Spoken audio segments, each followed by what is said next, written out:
당신과 함께합니다. 한마음 힐링 투데이 시작합니다.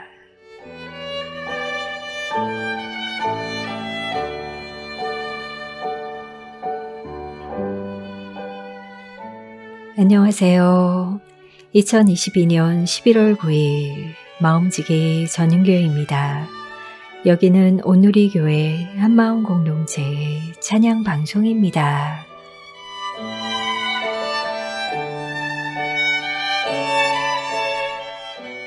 겨울이 성큼 다가왔습니다. 찬바람이 우리 모두의 아픈 마음을 더 시리게 만들어 희망의 소식들을 기대하는 시간인 것 같습니다. 이런 시리고 황량한 우리 마음에 주님이 오셔서 우리 이야기를 들어주실 때 이보다 더 큰 희망, 더 값진 선물이 있을까 싶어요. 다시 듣는 오 목사와 함께하는 MBTI 들으시며 주님 주시는 위로를 더 기대하고 찬양하면서 우리의 힘든 마음을 추스려 보면 좋겠습니다.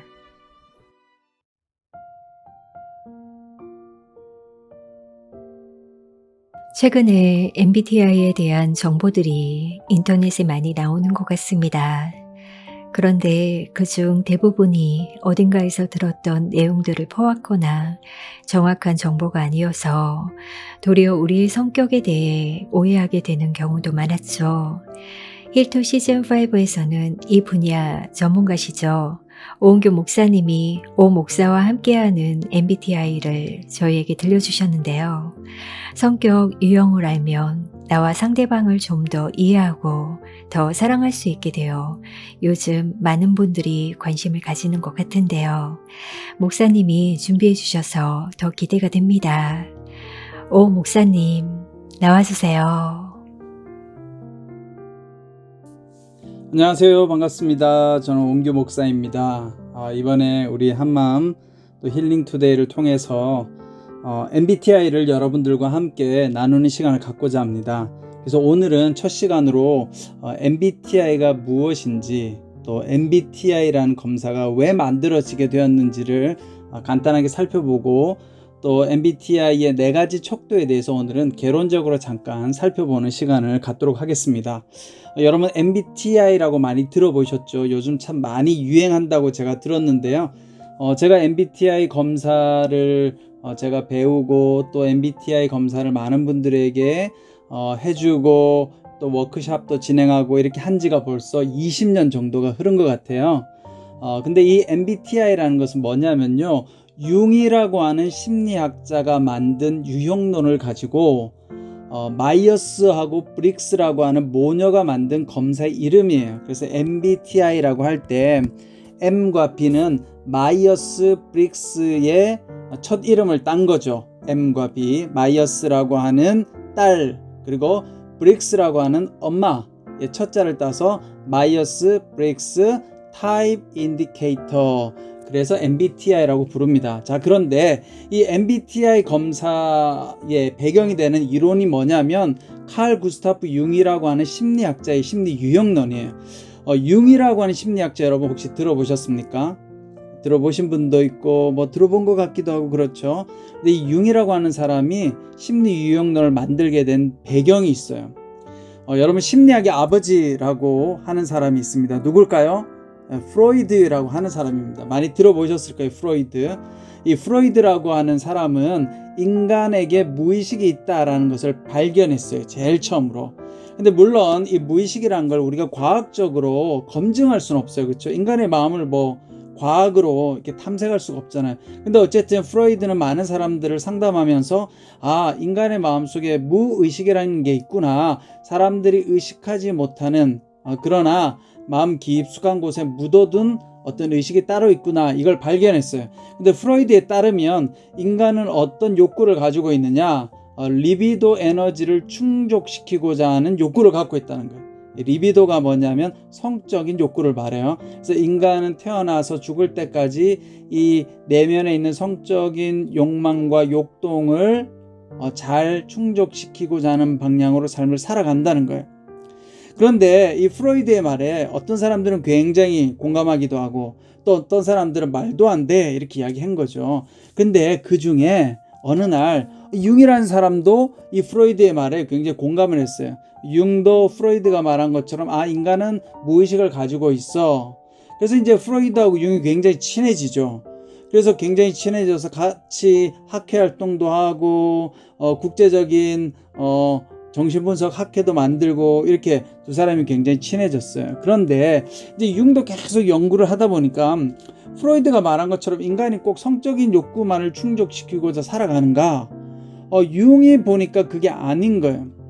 융은 다르게 해석한 거죠. 가만히 보니까 인간은 원래 이 땅에 태어날 때 원래 모습에 있는데 그걸 원형이라고 불러요, 융은. 근데 이 원형을 찾아가는 과정이 인간의 삶의 과정이다 이렇게 본 거예요. 프로이드는 성적인 욕구를 충족시켜 나가는 과정이 삶이라고 본 반면에 융은 성적인 무의식이 아니라 인간이 원래 자기의 모습, 원형이 있는데 그 원형을 찾아가는 과정이 인생이다 이렇게 본 거죠.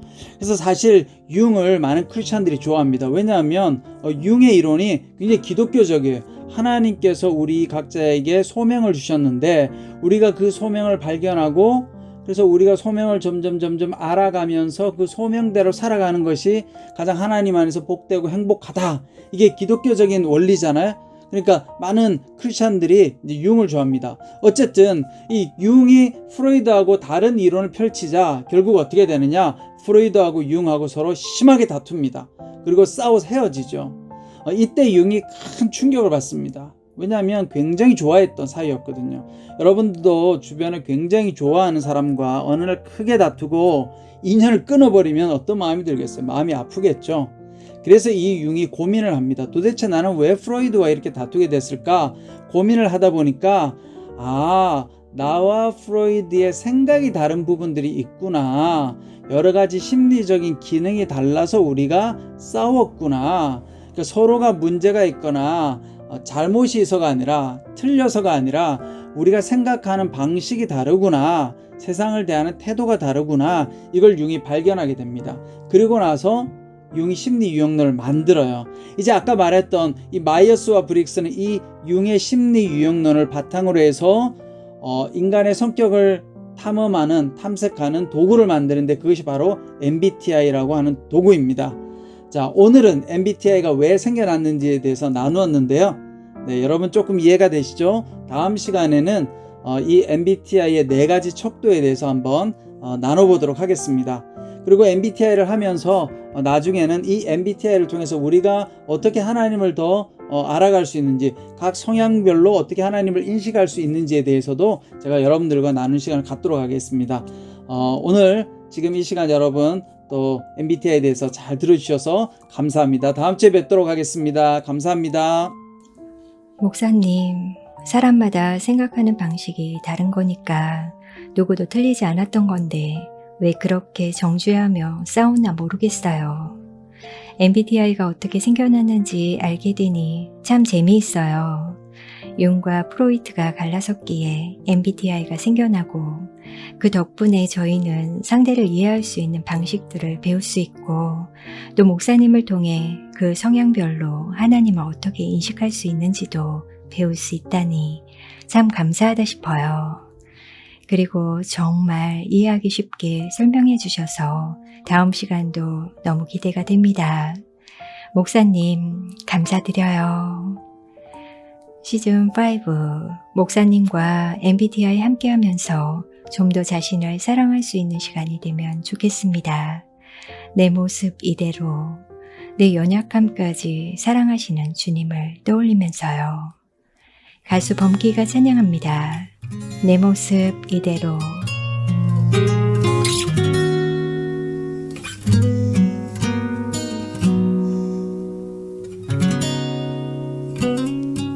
내 모습 이대로 사랑하시네. 연약함 그대로 사랑하시네. 나의 모든 발걸음 주가 시나니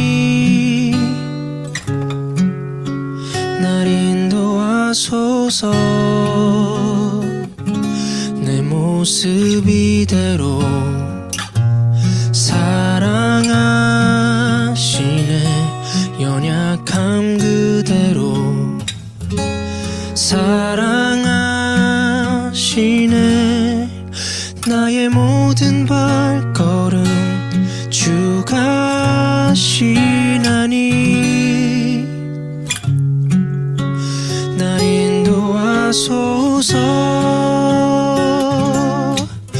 주의 날개 아래 거하는 것 주의 임재 안에 거하는 것 나의 가장 큰 소망 나의 가장 큰 은혜 주와 함께 동행하느니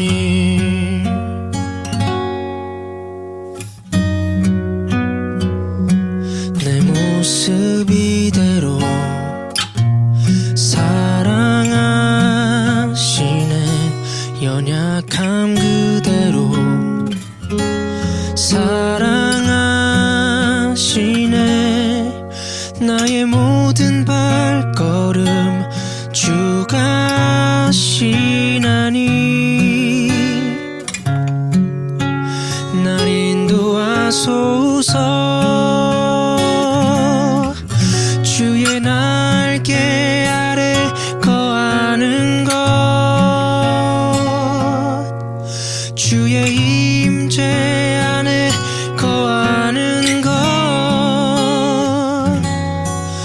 나의 가장 큰 소망 나의 가장 큰 은혜 주와 함께 동행하느니 주의 날개 아래 거하는 것 주의 임재 안에 거하는 것 나의 가장 큰 소망 나의 가장 큰 은혜 주와 함께 동행하느니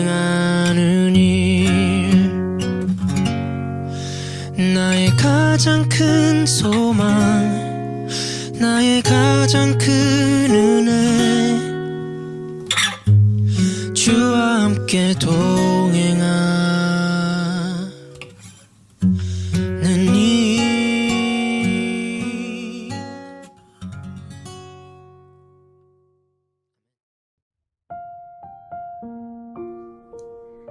이번에는 MBTI 척도 중 첫 번째 외양, 내양, 유형에 대해 들어볼 텐데요.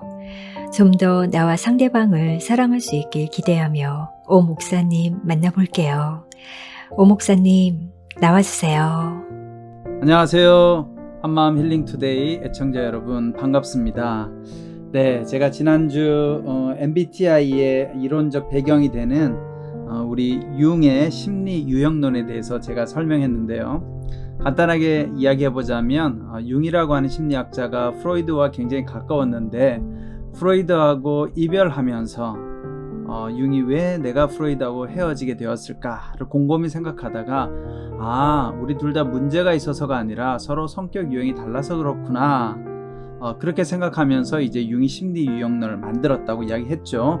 그리고 그 융의 심리 유형론을 가지고 마이어스와 브릭스라고 하는 모녀가 만든 검사 도구가 바로 MBTI다 이렇게 이야기했습니다. 자, 그런데 여러분 우리나라에는 이 심리 유형을 체크할 수 있는 검사 도구가 현재로는 MBTI만 있는 것은 아니에요. 최근에 올해 골든 성격 검사가 개발이 되어서 나왔어요. 사실 둘 다 똑같은 거예요. 골든 유형 검사는 마이어스하고 브릭스하고 동업자였던 골든이란 분이 만든 검사인데요. 똑같이 융의 심리 유형론을 바탕으로 해서 만들어졌습니다. 그래서 여러분들이 혹시 MBTI 검사를 하시고 싶으면 MBTI 검사를 하셔도 되고 골든 성격 유형 검사를 하셔도 동일한 결과를 얻을 수 있다는 거 이 내용은 굉장히 새로운 정보라고 생각합니다. 자, 그러면 오늘 저는 이제 이 MBTI 내용에 아주 중요한 내용인 4가지 척도에 대해서 오늘 설명을 좀 하도록 하겠습니다. 그 4가지 척도 중에 오늘은 첫 번째 척도를 조금 자세하게 설명하려고 하는데요. 자, 이 4가지 척도는 여러분들 첫 번째 척도는 외향과 내향. 아마 여러분 다 MBTI 검사해 보신 분들은 외향성과 내향성 중에 선호하는 것을 한 가지 선택하셨을 거예요. 그리고 두 번째 척도는 감각과 직관인데 이것도 마찬가지죠. 여러분들이 감각과 직관 유형 중에 선호하는 걸 선택하셨어요. 그리고 세 번째는 사고와 감정 척도, 네 번째는 조직과 적응 척도, 판단과 인식 척도라고도 하죠. 자, 이 4가지 척도를 제가 한 주에 하나씩 한 척도씩 설명하는데요. 오늘은 외향과 내향 척도를 설명하려고 합니다. 자, 외향과 내향성을 구분하는 기준이 뭐냐? 에너지를 어디에 집중시키느냐예요. 예를 들어 외향적인 성격은 에너지가 외부의 사람들과 사물을 향할 때 외향적 성격이라고 해요. 반대로 내향적인 성격의 사람들은 에너지가 내부의 생각과 아이디어를 향합니다. 그러니까 여러분 어떻게 되겠어요? 외향적인 사람들은 외부의 사람들하고 관계 맺고 많은 친구들을 사귀고 친하게 지내고 이렇게 해야 에너지가 충전됩니다. 그런데 반대로 내향적인 사람들은 자기 혼자만의 시간을 가지고 생각하고 아이디어를 정리하고 그렇게 할 때 에너지가 충전이 되죠. 자, 여러분들은 외향형과 내향형 성격 중에 어디에 있다고 생각하세요? 자, 그러면 이제 구체적으로 외향성과 내향성의 차이. 근데 보통 우리가 외향성과 내향성의 차이를 나는 친구들이 참 많아. 나는 사람들 만나는 거 좋아하고 활동하는 거 좋아해. 그러면 외향성. 나는 잘 아는 친구들이 별로 없고 나는 그렇게 활동적이지 않아. 그러면 우리가 내향성 이렇게 이제 기준을 세우는데요. 근데 외향성과 내향성을 구별하는 정확한 기준은 뭐냐면 이런 거예요. 예를 들어서 여러분들이 어떤 모임에 가셨어요. 아니면 어떤 단체에 갔어요. 그런데 그 단체에 가서 어떤 사람들을 만났을 때 그 모르는 사람을 만났을 때 막 설레이고 막 이렇게 흥미가 생기고 막 흥분이 되면 외향성에 가깝다고 보시면 돼요. 그런데 여러분들이 어떤 새로운 사람들을 만나거나 새로운 일을 하는데 그것이 설레이기보다는 조금 부담스럽고 불편하고 조금 긴장된다. 그러면 내향성이다. 이렇게 해석하시면 좋겠습니다. 자, 그럼 외향성과 내향성의 가장 큰 차이는 뭐냐? 외향성은 외부 활동에 적극적이고 내향성은 내부 활동에 오히려 더 초점을 두고 살아간다 라고 볼 수 있습니다. 또 외향성은 말로 표현하는 걸 좋아해요. 그러니까 외향적인 사람들은 바로 전화하죠. 그래서 전화해서 열심히 이야기하고 한 3시간 이야기하다가 전화 끊을 때 뭐라고 이야기해요? 우리가 별로 대화를 못했으니까 만나서 또 이야기하자 이렇게 이야기해요. 그런데 내향적인 사람들은 글로 표현하는 걸 좋아해요. 그러니까 말하는 것보다는 문자 보내고 메일 쓰는 걸 좋아하죠. 자, 그래서 여러분들이 내향적인 사람하고 친해지고 싶으면 너무 전화하고 말을 많이 하면 힘들어요. 내향적인 사람들은 오히려 문자 보내고 오히려 메일을 보낸다든지 해서 서서히 가까워지는 것이 내향적인 사람들하고는 관계를 맺는 데 도움이 됩니다. 자, 그 다음에 외향적인 분들은 시키지 않아도 이야기를 참 잘해요. 그런데 내향적인 분들은 시켜도 이야기를 잘 하지 않아요. 자, 예를 든다면 외향적인 분들은 어떤 후회를 많이 하느냐? 내가 그때 그 말을 하지 말걸. 왜냐하면 외향적인 분들은 말한 걸 너무 좋아하다 보니까 생각보다 말이 더 빨리 나가요. 근데 거꾸로 내향적인 분들은 생각을 한참 하고 나서 말을 해야 돼요. 그러니까 그때 내가 그 말을 할 걸 하고 후회할 때가 많다는 거죠. 자, 이처럼 외향형과 내향형에 대해서 대충 살펴봤는데요. 마지막으로 그러면 외향형과 내향형은 믿음 생활할 때 어떻게 차이가 날까? 외향적인 분들은 믿음 생활할 때 여러 사람이 함께 모여서 예배드리고 찬양하고 기도하고 이런 걸 너무 좋아해요. 또 모여서 서로 말씀을 나누고 큐티 나눔을 하고 이럴 때 은혜가 돼요. 그런데 내향적인 분들은 신앙생활을 할 때 외향적인 분들과 달라요. 혼자서 예배드리고 나 혼자서 나만의 시간에 기도하고 큐티하고 이런 시간을 갖는 걸 더 선호한다는 거죠. 자, 그런 의미에서 외향성과 내향성은 여러 가지 기질적인 차이가 있다 그래서 여러분들이 이것을 잘 이해하시고 또 여러분들의 성향을 잘 개발시키고 다른 사람을 이해하면서 그렇게 지내면 좋겠습니다. 다음 주에는 감각과 직관 척도에 대해서 알아보도록 하겠습니다. 다음번에 만나도록 하겠습니다. 목사님, 들으면서 주변 사람들이 떠올라 한참을 웃었답니다. 우리가 이렇게 기질적으로 달랐구나. 그래서 나는 이렇게 하나님 만나는 게 더 좋았구나. 나의 자녀가 그랬겠구나. 조금 이해가 되는 시간이었어요. 다른 기질들도 너무 궁금해서 다음 시간이 벌써부터 기대가 된답니다. 목사님, 귀한 시간 정말 감사드립니다. 창조의 아버지, 그 섭리대로 우리를 지으시고 주의 나라 위에 우리를 세우시고 연합하게 하시리라 믿습니다. 예수 전도단이 찬양합니다. 창조의 아버지. 우리 한 번 더 찬양하겠습니다. 창조의 아버지, 창조의 아버지, 그 섭리 보이사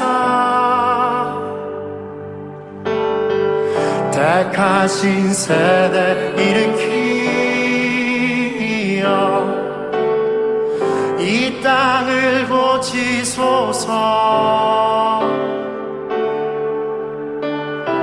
주의 크신 능력 모든 만물이 사모하니 이 시간 이곳에 오셔서 성령의 기름 부어주사 이 시간 임하소서. 주 영광 여기 임하사 이 나라와 온 열방 향해 비추소서. 주의 얼굴 구할 때 주의 향기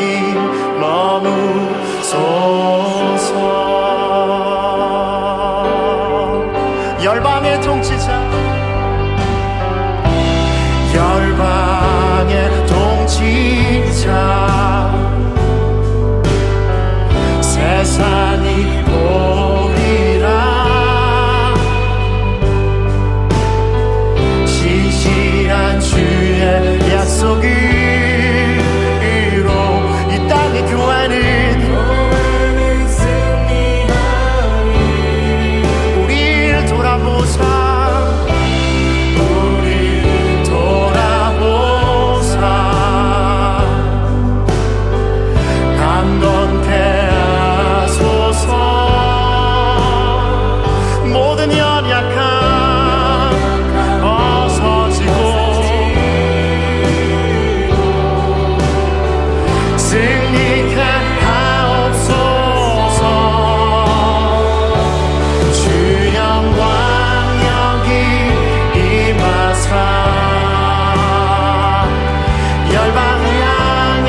그러면 이번에는 MBTI 척도 중 두 번째 감각과 직관 유형에 대해 들어볼 텐데요. 다시 한번 기대하며 오 목사님 만나볼게요. 목사님 들려주세요. 안녕하세요. 한마음 힐링투데이 애청자 여러분 반갑습니다. 여러분 지난 한 주간 다들 잘 지내셨는지요? 네, 오늘은 지난번에 이어서 MBTI 4가지 척도 중에서 오늘은 두 번째 척도 감각형과 직관형에 대해서 알아보는 시간을 갖도록 하겠습니다. 여러분 참고로 MBTI는 선천적인 기질, 성격 유형을 찾는 검사입니다. 그래서 MBTI 검사의 결과는 바뀌지가 않아요. 가끔 사람들이 목사님 저 이번에 했더니 검사 결과가 바뀌었어요 라고 말하는 분들이 있는데, 참고로 MBTI는 이론상 절대로 성격이 바뀌지 않아요. 성격 유형이 바뀌었다기보다는 자기 성격을 체크한 내가 나 자신을 다르게 체크해서 결과가 다르게 나왔을 뿐입니다, 여러분. 그러니까 MBTI의 성격 유형은 바뀌지 않는다 라는 걸 이해하시고 들어주시면 좋겠습니다. 자, 그 다음에 또 하나 우리가 4가지 척도를 제가 설명하고 있는데, 각 척도별로 여러분들이 선호하는 성격 유형을 하나씩 선택하셨어요.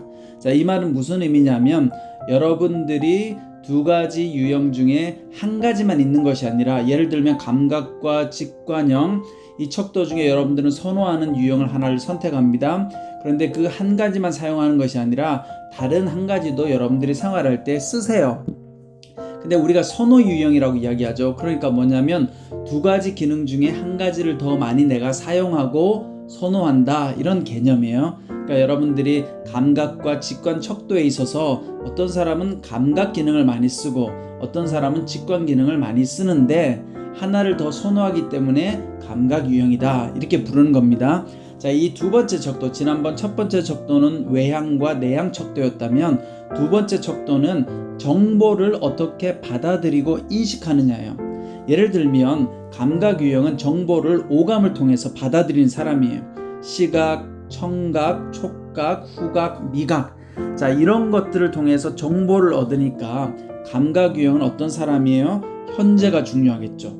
그리고 감각 유형은 손에 잡히는 정보, 매뉴얼 이런 것들이 중요해서 감각 유형들은 굉장히 관례적인 것, 경험적인 것을 중요하게 여깁니다. 그런데 반대로 직관 유형은 인투이션이라고 해서 이분들은 정보를 어떻게 수집하느냐, 육감을 통해서 정보를 얻어요. 그러니까 오감이 아니고 육감이니까 인투이션, 직관이라고 하죠. 직관은 뭐냐면 어떤 사물을 보고 거기에서 느껴지는 나의 어떤 주관적 느낌인 거예요.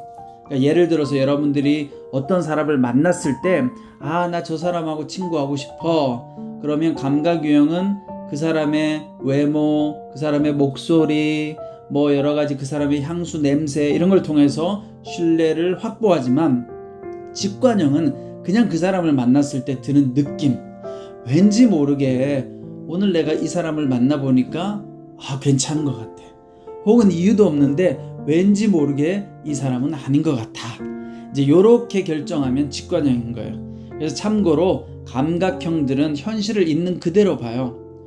감각형은 예를 들어서 바닥에 뭔가 이렇게 종이 조각들이 막 찢어져 있어요. 그러면 감각유형 그걸 보고 종이 조각들이 조각나 있구나, 찢어져 있구나 이렇게 본다면, 직관유형은 그 종이 조각을 맞춰보고 싶어요. 이게 원래 어떤 종이었을까, 전체 그림을 보고 싶어요. 그래서 감각유형은 현재 있는 그대로 종이 조각이 찢어졌구나, 찢어진 종이 조각을 보는 반면에, 직관유형은 그 찢어진 종이 조각의 원래 그림을, 가능성을 한번 상상해 보고 싶어 하는 것이 바로 직관형입니다. 자, 그러다 보니까 감각형하고 직관형의 차이는 또 뭐가 있느냐, 감각형은 디테일한 걸 잘 봐요. 그러니까 감각형은 나무를 보려고 하고 직관형은 숲을 보려고 하죠. 그래서 감각형은 어디에 다녀왔다면 그 다녀왔던 기억을 정확하게 하는 반면에, 직관형 같은 경우는 디테일한 건 잘 안 보여요.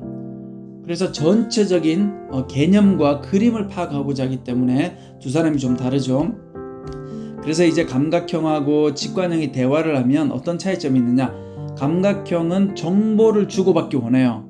그러니까 오늘 나는 어떤 일을 했고 무엇을 먹었고 무슨 일을 했다 이런 이야기를 주고받고자 하는 것이 감각형의 특징이에요. 그런데 직관형은 세세한 정보를 주고받는 것이 목적이 아니라 의미를 주고받고자 해요. 그러니까 직관형은 대화를 할 때 항상 어떤 의미가 있는지, 내가 오늘 어떤 걸 깨달았는지, 내가 큐티하다가 하나님께서 나에게 이런 감동을 주셨어, 이런 것들을 나누고자 하는 것이 직관 유형이에요.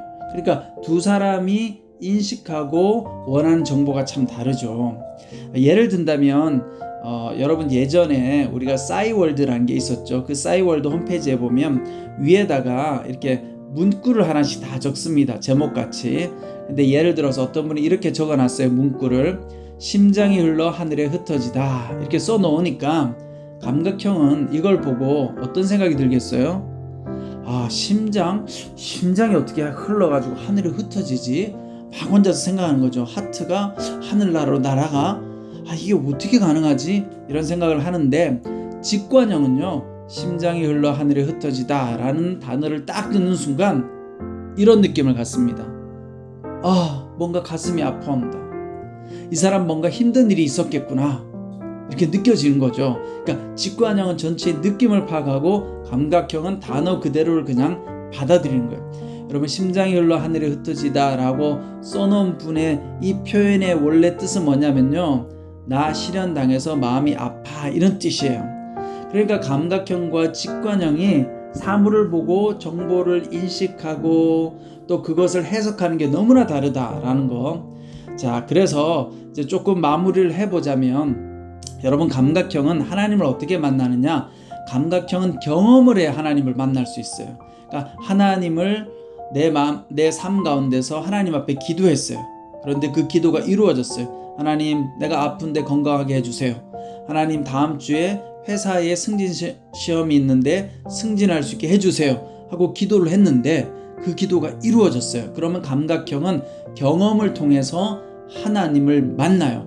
근데 직관형은요, 그런 것이 별로 안 중요해요.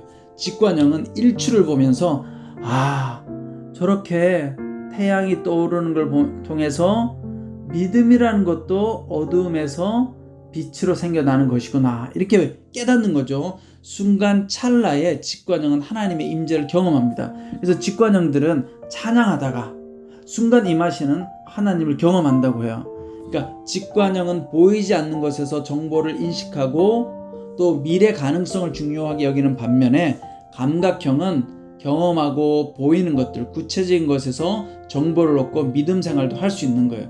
그래서 여러분들이 이 감각형과 직관형의 차이를 잘 이해하시고 의사소통할 때도 감각형은 구체적으로 꼼꼼하게 이야기해 줘야 돼요.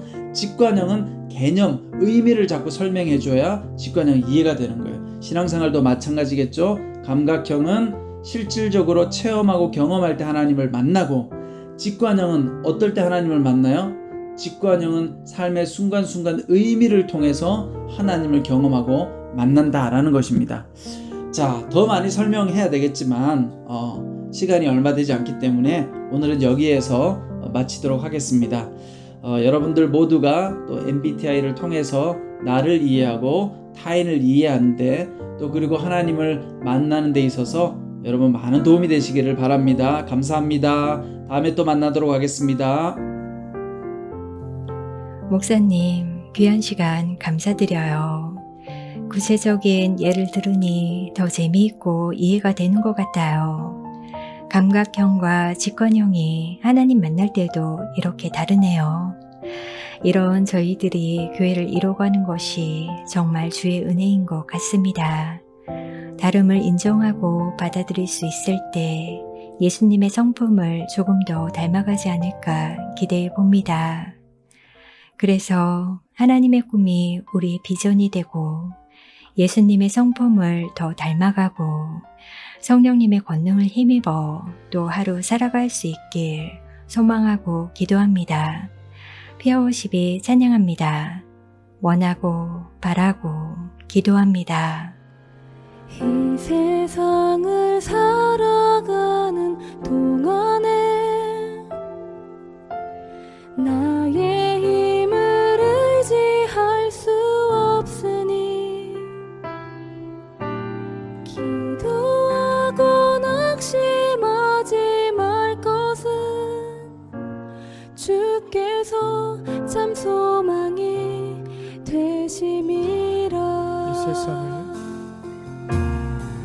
이 세상을 살아가는 동안에 나의 힘을 의지할 수 없으니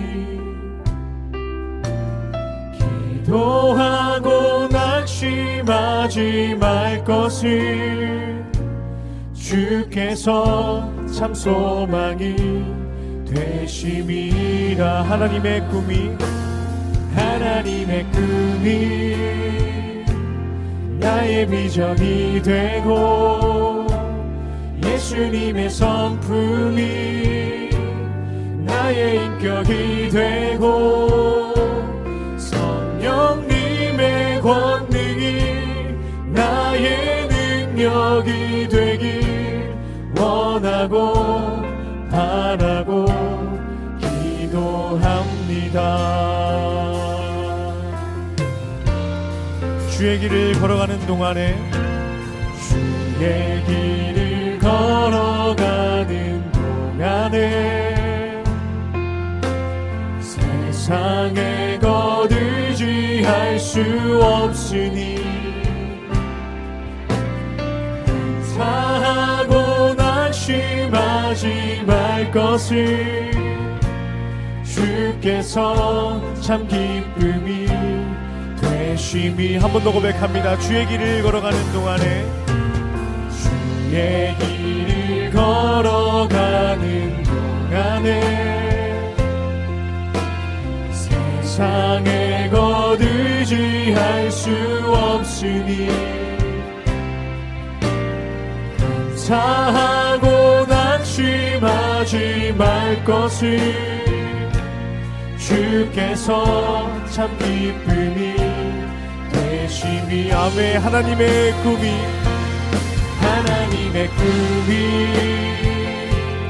나의 비전이 되고 예수님의 성품이 나의 인격이 되고 성령님의 권능이 나의 능력이 되길 원하고 바라고 기도. 아멘. 하나님의 꿈이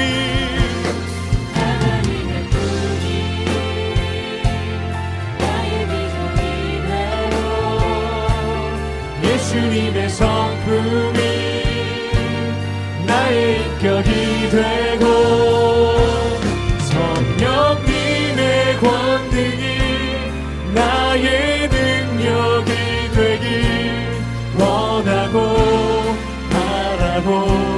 우리 마지막으로 고백합니다. 하나님의 꿈이 나의 비전이 되고 하나님의 꿈이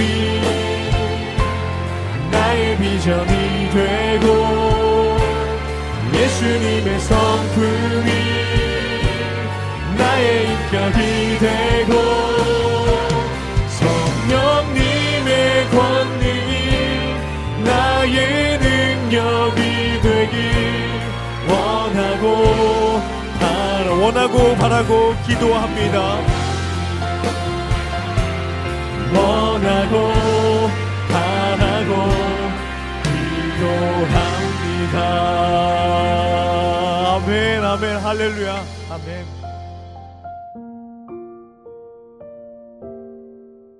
지금 여러분은 한마음 힐링 투데이 오 목사와 함께하는 MBTI를 듣고 계십니다. 이번에는 MBTI 척도 중 세 번째 사고와 감정 유형에 대해 들어볼 텐데요. 조금은 예상이 되시죠? 그런데 이런 나의 강한 기질은 어떻게 하면 다른 사람들과 잘 어울릴 수 있을까요? 목사님, 알려주세요. 할렐루야. 한마음 힐링 투데이 애청자 여러분 반갑습니다. 좀 오래간만이죠? 네, 오늘은 MBTI 세 번째 척도인 사고와 감정 척도에 대해서 나누도록 하겠습니다. 자, 이 MBTI 세 번째 척도인 사고와 감정 기능은 어떤 역할을 하는 기능인가? 여러분들이 어떤 상황에서 판단을 하고 결정을 내릴 때 사고형은 말 그대로 사고 기능을 써서 판단하는 것이고, 또 감정형의 사람은 감정 기능을 사용해서 어떤 것을 판단하고 결정하는 그런 성격 유형을 말합니다. 자, 그럼 구체적으로 말하면 사고형은 어떤 상황에서 결정하고 판단할 때 주로 무엇을 많이 쓰느냐? 논리를 많이 써요. 그리고 객관적으로 그것을 평가하려고 해요. 예를 들면 어떤 사람이 전화가 왔어요. 전화를 해서 뭘 부탁합니다. 자, 그럼 여러분들 한번 생각해 보세요. 여러분들 어떻게 반응하는지. 자, 사고형 같으면 딱 전화가 누군가로부터 와서 어떤 부탁을 받으면 바로 판단이 돼요. 논리적으로 사고하기 때문에 이 부탁을 들어줄 수 있다, 들어줄 수 없다가 판단이 됩니다. 그래서 사고형은 빨리 분석해서 이 상황에 대해서 그 부탁을 들어줄 수 있을지 들어줄 수 없을지를 대답을 합니다. 그런데 감정형 같은 경우는요, 판단의 근거가 논리가 아니에요. 감정형의 판단의 근거는 상황이에요. 상황. 그리고 그 사람과 나와의 관계성, 그러니까 그 환경과 상황을 참작하는 거죠. 그래서 감정형의 경우 누가 부탁 전화를 하면 일단 그 내용을 듣고 어떻게 내가 말하는 것이 이 사람에게 도움이 될까부터 생각해요. 그러니까 할 수 있다, 할 수 없다, 부탁을 들어줄 수 있다, 들어줄 수 없다 라고 말하는 것이 목적이 아니라, 감정형 같으면 내가 이 사람의 부탁을 들어주었을 때 이 사람은 얼마나 좋을까, 혹은 내가 이 사람의 부탁을 들어주지 못하면 얼마나 서운해할까, 그럼 어떻게 하면 이 사람이 서운해하지 않고 내가 잘 전할까, 이것을 고려해서 판단한다는 거죠. 그러니까 사고형과 판단의 기준이 상당히 다르죠. 자, 사고형은 보통 머리로 이해가 돼야 돼요. 그래서 사고형들은 질문이 많아요. 왜 그렇게 되었는지 늘 알고 싶고 궁금해요. 그래서 여러분들이 사고형하고 대화할 때는 설명을 해줘야 돼요. 그런데 감정형은요, 왜에 관심이 없어요. 감정형은 내 가슴으로 느껴져야 돼요. 왜가 아니라 그것이 나에게 가슴에 와닿으면 그 일을 할 수 있는 거예요. 근데 와닿지 않으면 그 일을 하는 것이 어렵죠. 또 사고형 같은 경우는 제가 처음에 말했던 것처럼 어떤 진실이나 정의를 추구하기 원해요. 그런데 여기서 중요한 건 객관적 진실이에요. 객관적 진실. 그런데 감정형 같은 경우는요, 진실을 추구하는 것보다 조화가 중요해요. 그래서 공동체에 어떤 어려움이 있으면 사고형 같은 경우는 마치 자기는 문제가 없는 사람인 것처럼, 제3자인 것처럼 그 공동체를 객관화시켜서 비판하기도 하고 비난하기도 해요. 그런데 감정형 같은 경우는요, 나와 공동체는 한 몸이에요. 그래서 어떻게 하면 이 공동체가 조화를 이룰까? 공동체의 어려움과 문제가 있어도 공동체의 어려움은 곧 나의 어려움이다. 그래서 이 공동체의 문제를 어떻게 해결할까? 이런 식으로 접근을 한다는 거죠. 그래서 대체적으로 대화를 하다 보면 사고형은 생각을 많이 말해요. 내 생각은 이런데. 근데 감정형은 뭐를 많이 이야기하겠어요? 내 감정, 느낌을 많이 말하죠. 그래서 사고형에게 있어서는 원리와 원칙이 굉장히 중요해요. 그런데 감정형에 있어서는 뭐가 중요하냐면 의미와 영향이 중요해요. 아까 제가 처음에도 이야기했죠. 누군가 부탁을 했을 때 사고형은 원리와 원칙에 의거해서 판단하고 이야기를 해요. 그러다 보니까 사고형은 논리와 원리, 원칙을 가지고 결정을 하기 때문에 결정하는 속도가 빨라요. 빠르다 보니까 빨리 대답해요. 그러다 보니까 다른 사람들이 들을 때 사고형은 너무 직설적이야, 차가워 라고 느낄 수 있는 거죠. 반대로 감정형은 어떤 상황에서 판단을 할 때 그 판단의 근거가 원리, 원칙이나 논리가 아니라 상황이에요. 내가 이렇게 행동하면 다른 사람이 어떻게 느낄까? 내가 이렇게 말하면 다른 사람이 뭐라고 생각할까? 이걸 굉장히 많이 따져요. 그러다 보니까 감정형에게 있어서는 의미가 중요해요. 그러니까 내가 이 말을 해서 저 사람이 상처받으면 어떡하지? 또 혹은 저 사람이 나에게 왜 저 이야기를 했을까? 그 의미를 굉장히 중요하게 여긴다는 거예요. 예를 들면 어떤 사람이 어느 회사에 갔어요. 혹은 관공서에 갔어요. 일을 처리하려고 갔어요. 근데 5시가 마감 시간인데 5시 5분에 간 거예요. 그러면 이 5시 5분에 도착한 사람이 감정형일 경우에는 어떻게 생각하느냐? 내가 지금 2시간 걸려서 여기까지 왔으니까 여기 앉아있는 이 담당자가 비록 내가 5분 늦었지만 나를 도와주겠지, 이렇게 생각해요. 그런데 거기 앉아있는 담당자는 사고형이었던 거예요. 사고형은 원리 원칙이 중요하니까 5시가 마감 시간인데 5분 늦게 왔잖아요. 그러니까 어떻게 이야기하겠어요? 그냥 5분 늦게 왔으니까 마감 시간이 끝났습니다. 안 됩니다 라고 이야기하는 거예요. 그냥 원리 원칙에 의해서 직설적으로 말한 거예요. 근데 감정형 입장에서는 이런 이야기를 들을 때 굉장히 서운하죠. 왜냐하면 5분밖에 안 늦었는데, 내가 이렇게 열심히 왔는데, 내가 지금 힘든데 날 좀 도와주시면 안 돼요? 이런 의미, 상황, 관계성을 여기기 때문에 감정형과 사고형의 차이가 있다. 자, 마지막으로 우리가 신앙생활하는 데 있어서도 사고형과 감정형은 하나님 앞에 다가가는 방식, 또 하나님을 믿는 방법이 달라요. 사고형은 머리로 하나님을 믿으니까 뭐가 중요하겠어요? 사고형은 일단 논리와 이성으로 이해가 돼야 돼요. 그러니까 하나님에 대해서 논리와 이성으로 궁금하고 알고 싶어요. 그리고 사고형들은요, 진리와 정의에 관심이 있기 때문에 기도할 때 사고형의 기도의 내용은 뭐냐면, 공정하지 못하고 정의롭지 못한 이 세상이 변화되기를 하나님 앞에 기도합니다. 그러니까 사고형 마음속에 늘 뭐가 많겠어요? 세상에 대한 어쩌면 불만, 또 정의롭지 못한 세상에 대한 아픔. 그래서 어떻게든 세상이 정의롭고 바르게 나가기를 원해서 그런 기도를 많이 하고, 늘 다른 사람들에게도 자꾸 잘잘못을 가리려고 하는 시도를 많이 하겠죠. 그래서 사고형들은 조심해야 될 것이, 자칫 잘못하면 늘 비판적으로 될 가능성이 높고, 하나님에 대해서도 또 사람들에 대해서도 너무나 원리 원칙과 논리에 치우칠 수 있는 위험성이 있다. 그래서 사고형들은 늘 감정형하고 조화를 이룰 수 있는 훈련을 해야 됩니다. 자, 반대로 감정형은 하나님을 어떻게 믿느냐? 이 감정형에게 있어서 여러분, 하나님은요, 인격적인 관계를 통해서 만나요. 그러니까 감정형은 논리적인 성경 공부나 설교를 통해서 하나님을 만나는 것이 아니라, 한마음 공동체에 왔는데 우리 한마음 공동체 성도님들이 너무 따뜻하게 대해주는 거예요.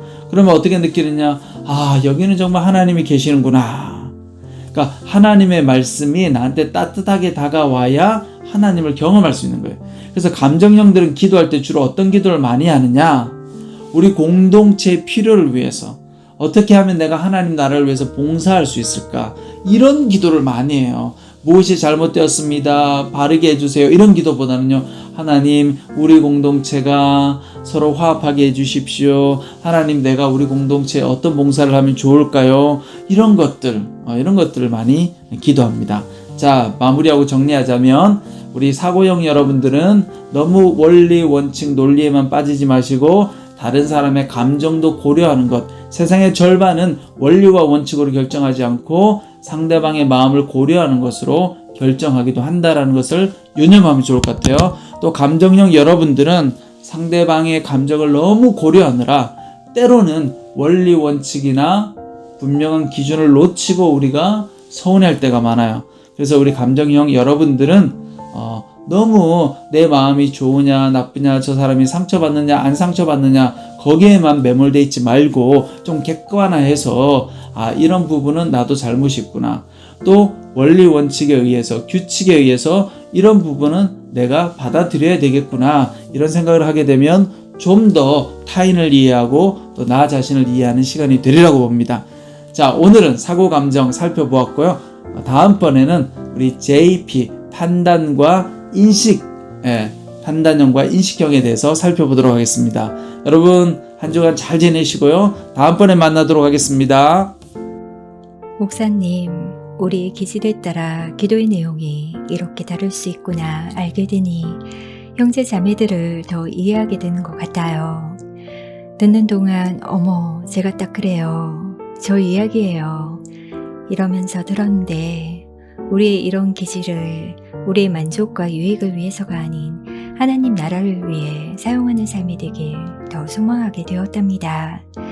그래서 주님을 아는 삶, 주님을 인격적으로 만나는 인생, 그것이 내 안에 가장 귀한 것이라고 고백하는 시간 되면 좋겠습니다. 오늘의 워십이 찬양합니다. Knowing You. 나의 만족과 유익을 위해 가지려 했던 세상 일들 이젠 모두 다 해로워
것 주님을 알미라.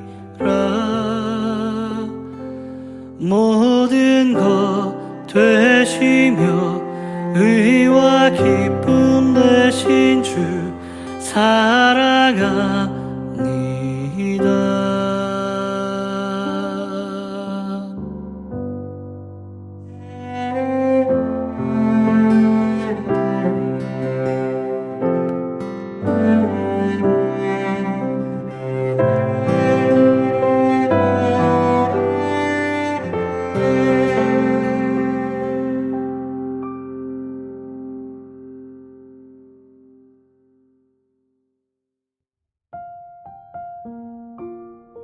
이번에는 MBTI 5번째 시간이었죠. 4번째 속도인 판단과 인식 유형에 대해 설명해 주실 거예요. 이 부분은 많이들 혼동하시는 것 같았는데 오 목사님이 명료하게 정리해 주셨답니다. 오 목사님 만나볼게요. 할렐루야, 한마음 힐링투데이 애청자 여러분 반갑습니다. 네, 오늘은 우리가 MBTI 지난주까지 외향, 내향, 척도, 또 감각, 직관, 척도, 또 사고, 감정, 척도를 살펴보았는데요.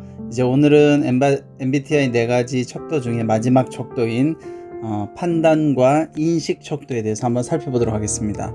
우리가 흔히 이제 판단형을 judging형으로 이렇게 이야기하고 인식형을 perceiving 이렇게 이야기하는데요. 이 판단과 인식형의 척도의 주 내용은 뭐냐면요, 삶의 양식을 말해요. 라이프 스타일. 그러니까 여러분들이 삶을 살아갈 때 목표를 설정하죠. 보통 목적을 정하죠. 그 목적을 정하면 그 목적을 이루기 위해서 계획을 잘 세우고 계획대로 실천하기 원하는 사람은 저징, 판단형이라고 부르고요. 어떤 목표나 목적을 정해서 계획을 세울 때 그 목표에 따른 계획은 그때그때 바뀔 수도 있고 또 그 목표조차도 상황에 따라서 변화될 수 있다라고 생각하는 사람들을 perceiving, 인식형이라고 부릅니다. 그러니까 쉽게 말하면 판단형은 계획대로 살아야 되는 사람이고 인식형은 계획보다는 그 과정이 중요한 거예요. 그러니까 오늘 과정이 중요하니까 살아가다가 새로운 목표가 생기면 언제든지 목표를 바꿀 수 있는 거예요. 근데 반대로 판단형 같은 경우는 목표가 중요해. 목적이. 그러니까 과정보다는 목적을 이루기 위해서 나아가기 때문에 목적은 잘 안 바뀌어요. 그러니까 목적을 이루기 위해서 계획을 굉장히 열심히 추구하고 살아가겠죠. 자, 그러다 보니까 판단형들은 웬만하면 목표를 이루려고 살아가요. 그러니까 판단형들은 과정보다는 마지막 종착점, 결승점이 굉장히 중요하겠죠. 그러다 보니까 이 판단형은 어떤 목표를 세우면 굉장히 열심히 추진합니다. 예를 들어서 우리 학생들 같은 경우 공부를 한다고 생각하면 우리 공부하는 학생들은 이 판단형 같으면 이제 언제 시험이 있으니까 시험 준비를 위해서 계획을 세우겠죠. 그리고 최대한 그 계획대로 쫙 진행을 해갑니다. 그런데 진행해가다가 계획대로 안 되면 굉장히 스트레스를 받겠죠. 근데 반대로 인식형들은 시험이 있어요. 그러면 그 시험을 잘 치르기 위해서 계획을 세우죠. 근데 계획을 세우고 가다가 중간에 친구들이 뭐 영화도 보러 가자 그러고 바람도 쐬러 가자고 하면 어떻게 해요? 목표가 시험 잘 치르는 거에서 친구를 만나서 영화도 보고 바람 쐬는 걸로 목표가 바뀌어서 중간중간에 그 계획이 또 바뀔 수가 있는 거예요. 어떻게 보면 판단형은 굉장히 책임감이 강한 사람이고 또 인식형은 굉장히 순발력이 뛰어난 유연성이 있는 사람이라고 볼 수 있습니다. 자, 그러다 보니까 이 판단형의 특징은 뭐냐? 목표를 이루어야 되니까 의지적으로 추진을 하려고 노력을 많이 해요. 그리고 자기 삶을 적절하게 잘 통제하고 조절할 수 있는 힘이 있는 사람들이죠. 근데 반대로 인식형 같은 경우는 상황에 따라서 개방성이 있는 거예요. 그러니까 이분들은 모든 상황을 잘 수용하는 측면이 있고 또 통제와 조정을 하기보다는 목적과 방향은 변화할 수 있다라고 하는 개방성과 포용성을 가지고 살아가기 때문에 조금 더 삶에 있어서 어떤 걸 이루는 것보다는 좀 삶이 더 여유롭겠죠. 자, 이런 특징을 가지고 있습니다. 제가 예를 하나 들면 참고로 약속을 했어요. 점심 약속을 했어요. 그러면 판단형은 점심에 우리 만나서 밥을 먹자. 그러면 이 판단형 얘기에 있어서 점심시간 언제냐? 12시에 만나자. 12시에 만나서 점심 먹자. 그럼 12시에 딱 가야 돼요. 그런데 반대로 인식형 같은 경우는 점심 먹자라고 12시라고 정해놔도 인식형은 점심시간은 언제부터냐? 11시부터 1시 사이에만 가서 먹으면 된다. 어떻게 보면 굉장히 느슨한 시간, 굉장히 포용성을 가지고 있죠. 자, 그러다 보니까 판단형과 인식형 일을 같이 하다 보면 어떤 갈등이 있을 수 있느냐? 판단형은 정확한 시간에 정확한 계획대로 하기 원하고, 인식형은 정확한 시간에 정확한 계획대로 하기보다는 대략 그 시간과 그 계획을 추구하되 좀 유연하게 하자, 좀 편안하게 하자, 이런 생각을 가지고 있죠. 두 사람 다 장점이 있지만 또 반대로 두 사람 다 어떤 단점이 있을까요? 판단형은 너무 계획적으로 하려고 하니까 자기도 피곤하고 다른 사람도 힘들게 만들 수 있겠죠. 책임감은 강하지만 또 정확하지만, 반대로 인식형 같은 경우는 어떤 거에 대해서 매이지 않기 때문에 자기도 유연하고 여유롭고 또 다른 사람에 대해서도 굉장히 어떻게 보면 포용적인 사람으로 보일 수 있어요. 그러나 반대로 그렇게 정확하고 또 계획대로 정확하게 도달하는 걸 힘들어하기 때문에 또 일을 잘하는 분들이 볼 때는 좀 일을 잘 못하는 것처럼, 조금 어떻게 보면 너무 조금 나태한 것처럼 그렇게 보여질 수 있는 것이죠. 그래서 서로가 이런 부분을 잘 보완해서 살아가면 좋을 것 같고요.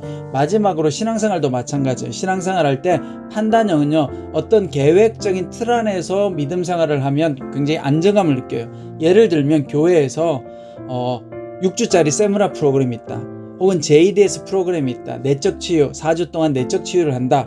그런 잘 짜여진 틀 속에서 믿음 생활을 하고 훈련을 받으면 굉장히 하나님을 만나는 것처럼 느껴져요.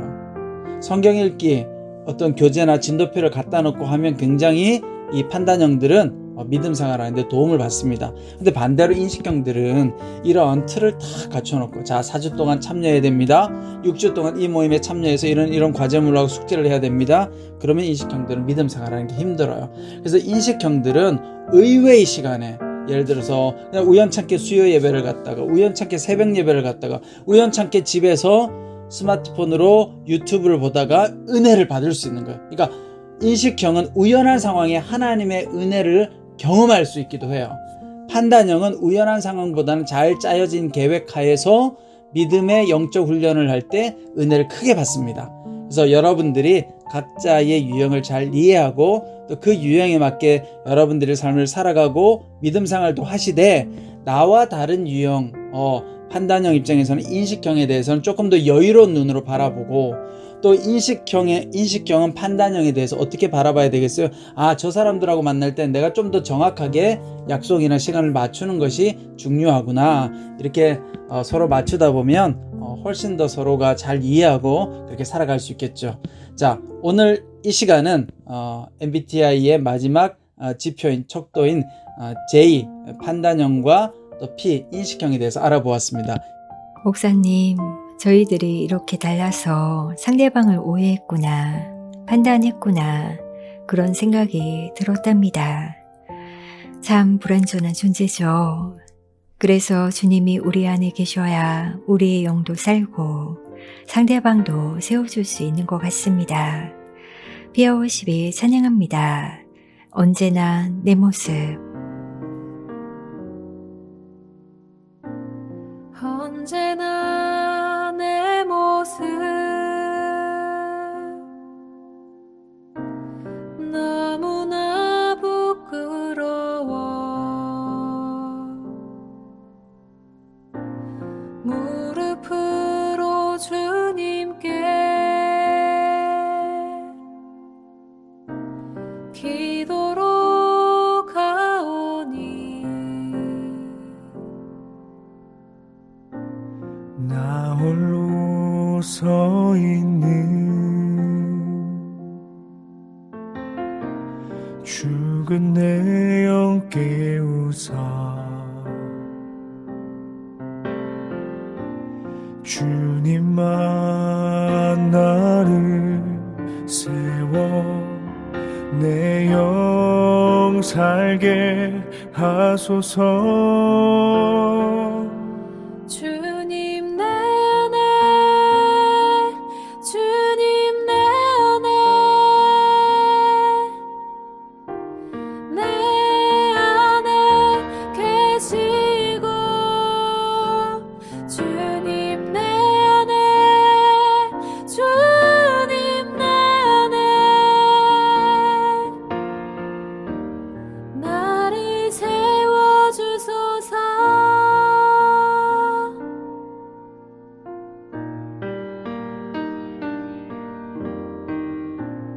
언제나 내 모습 너무나 부끄러워. 무릎으로 주님께 기도로 가오니 나 홀로 서 있는 죽은 내 영 깨우사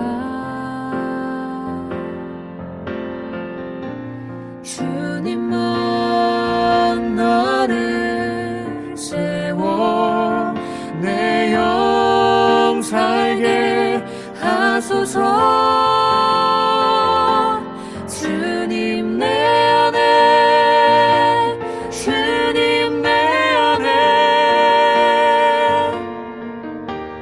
내 안에 계시고 주님 내 안에 주님 내 안에 나를 세워주소서. 주님 내 안에 주님 내 안에 내 안에 계시고 주님 내 안에 주님 내 안에 나를 세워주소서. 주님 내 안에 주님 내 안에 내 안에 계시고 주님 내 안에 주님 내 안에 나를 세워주소서.